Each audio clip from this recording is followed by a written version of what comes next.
Hi, Diva. It's Rachel. And Jordan. Yeah, hi. Quick question. Why are you not spending your Venmo balance? Yeah, we're concerned. You can, buy stuff with it. Ugh, you love buying stuff. And earn cash back on eligible purchases. You love purchasing eligible things. So the money your friend sent you yesterday, that's today's ramen or rideshare or eye patches. The skincare kind, not the pyro kind. Spend with Venmo, then you can earn cash back with Venmo Stash. Venmo Stash bundle terms and exclusions apply. Max $100 cash back per month. See terms at venmo.me/stash terms. ID verification required to use a Venmo balance. Listen, all you New Yorkers. Excuse me, taxi. Okay, man, we're looking around. This is the 77 WABC minicast. Alan Dershowitz is the greatest living attorney, and maybe the greatest attorney living or not living of all time. And I love the guy, and he is joining us on this Tuesday morning. Before I get to all the stuff that's bothering me today, and there's a lot, Alan. Usually I'm a pretty jovial guy, as you know. You love coming on this show, but I'm pissed off about a bunch of stuff today. But you at one point, Dershowitz, for people that don't know, you were a damn good basketball player. I got to think you've been a Knick fan your whole life, yes? Knick fan my whole life. I actually played in Madison Square Garden, made a preliminary game before Knicks Syracuse Nationals, and shared a locker with Dolph Shays and guarded what's his name? The famous Lauren. Ralph Lauren? Ralph Lauren. His name was Ralphie Lipschitz at the time. He played for Uptown Talmudical Academy.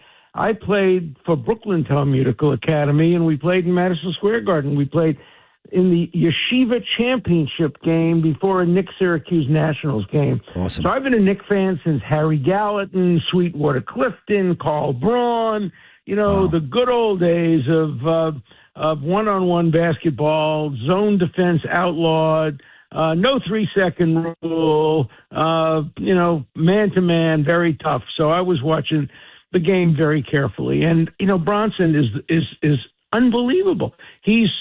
I also, as I was in Boston, I went to a lot of Celtics games and got to know Larry Bird.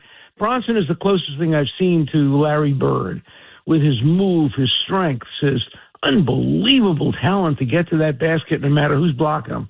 It was a great series, even though too short. Yep, it was short and it was great. And now Thursday there's going to be a parade here in this city. And Alan, we saw, and I know thousands and thousands and thousands celebrated peacefully. I kind of sound like Trump on January 6th.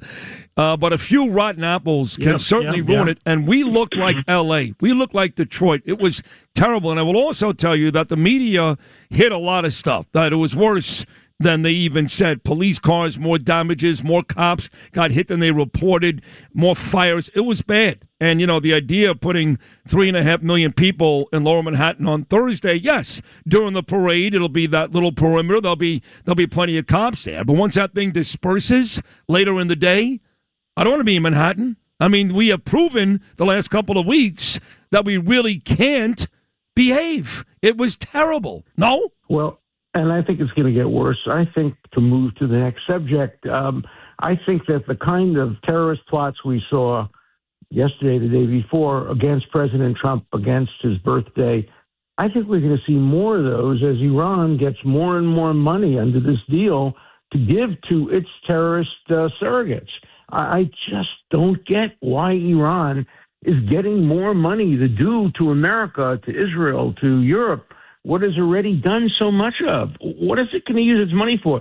To feed its people? No. It's going to use its money to arm Hezbollah. It's going to use its money to create new cells in the United States, new terrorism in Lebanon. I just think we're going to see more terrorism as the result of it, depending on what the deal really is. We don't know the deal. All we know is there is a memorandum of understanding.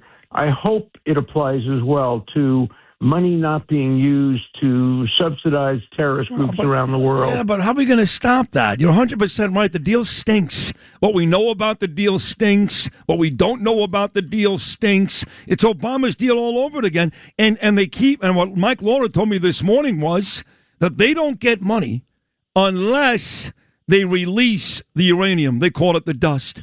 Now, do you think that the Iranians, even with the promise of money, are going to voluntarily? You're telling me that we have a deal that will only go through if Iran gives up something, not us? How dumb do I look?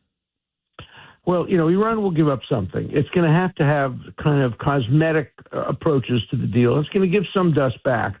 But, there are other places underground. While it was speaking now, they are still developing a nuclear capacity. Even the anti-Trump people are saying now they have a greater incentive to develop a nuclear weapon than they ever had before. And, I think that the only country that's going to stop them from doing it is Israel. And I hope the United States doesn't stop Israel from defending itself against Hezbollah and against Iran. If Iran dares to attack Israel, I would hope that Israel would respond without calling Donald Trump, would do what previous prime ministers, Begin did and Olmert did, and said to America, look, we appreciate your support, but we are a country that has to defend our own people. Mm-hmm. You have to defend your people. We have to defend our people. So we have to make our own decisions about how to respond to threats to our people. I hope that will be Israel's approach. Well, that's what Bibi said yesterday. Bibi thinks. Yeah, that's what Bibi. No. Look, I love Trump more than anybody, okay? Yeah. But I'm disappointed. I am. And, I keep being told by all of his sycophants, and I'm one of them, okay? Sid, you got to understand he's playing chess. Listen to me. I'm tired of hearing that. I don't like the fact that he comes out and he says all these wonderful things about Mamdani. It hasn't worked. New York has gotten worse, okay? It's not like, look what Trump achieved because he called Mamdani nice. It hasn't worked. He calls Mamdani nice things. He says nice things about Erdogan. He says nice things at the G7 summit this morning about the Iranian leadership these days. But Bibi's an asshole. Bibi's difficult. Bibi's a bad guy. I'm getting tired of that, Alan. I'm sorry. Yeah, no, so am I. Remember, chess was invented by the Iranians, and the only solution to this thing is shach-mes, checkmate.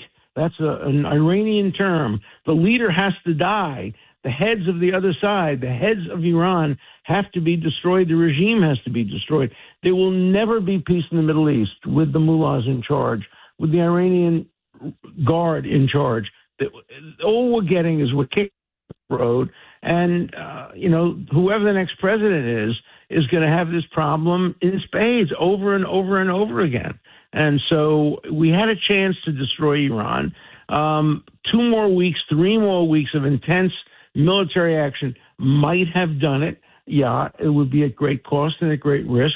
But so is this deal at great cost and at great risk. Giving billions of dollars to a regime that we know never spends a nickel on its own people, only spends money on exporting terrorism, is not a good deal. So I'm hoping that when we see the memorandum of understanding, it'll be better. When we have the 60 days of negotiation, it'll be better. And I'm hoping that people like you and me putting a little bit of counter pressure on a president who we support may make him get tougher. And during the negotiating period, make sure that this money doesn't go to be able to be spent on Hezbollah and terrorists like the kind that attacked the White House the other day, wanted to attack the White House the other day. That's our future.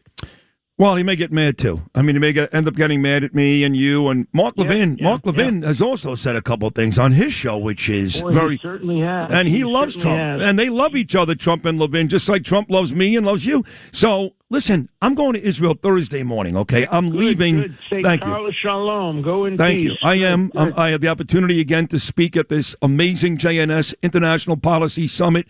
Bibi and Huckabee speak Sunday night. They open the program. It's a 3-day program every year. And I'm in the last block. Me and Mark Levin, we close out this amazing thing. Send them all my best. I will. I wish I could go. Yeah. It's at the beautiful Waldorf Astoria in Jerusalem. So I'm on the way, and I am talking to Israelis every day. They love me there, okay? And not that long ago, President Trump, his approval rating in Israel, much higher than Bibi, was like 99%. And I am telling you, talking to multiple, not one, not two, more like 10 or 20 Israelis every day, they are furious. They really believe that President Trump is playing a game with them. Again, constantly berating Bibi and allowing Iran somewhere down the road to get millions, even though we're lying, too, because I know for a fact there are Arab nations that have already paid Iran. They've already paid them to help with their ships and all that. We knew about it. We didn't stop it. So the Israelis, I'm telling you, Alan, are really pissed off.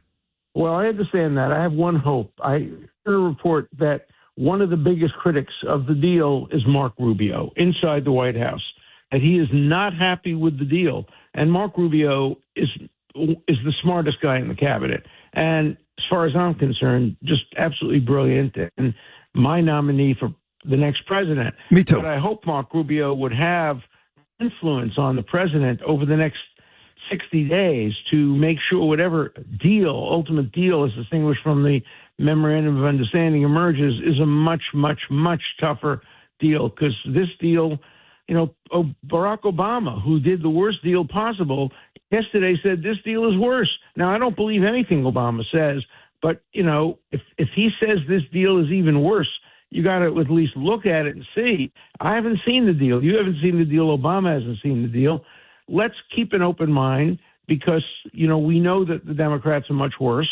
And let's hope that Rubio and others and you and Mark and others can influence the president in the direction of being tougher and understanding that the Iranians are the Nazis of today. They are the Hitlers, the Goebbels, and the Goerings of today. If they had the opportunity to murder 6 million Jews, they would. If they had the opportunity to destroy America, they would. We didn't negotiate with Great Britain. Hitler wanted to negotiate with Churchill. Churchill said, you don't negotiate with people like Hitler. You destroy them. And that's what Trump ought to be doing. He ought to be Churchillian. He ought to be following Churchill. And Churchill was outnumbered and outgunned. The United States is not outnumbered and outgunned. We have the opportunity to do this a la Churchill instead of doing it a la Chamberlain, which is what we're doing.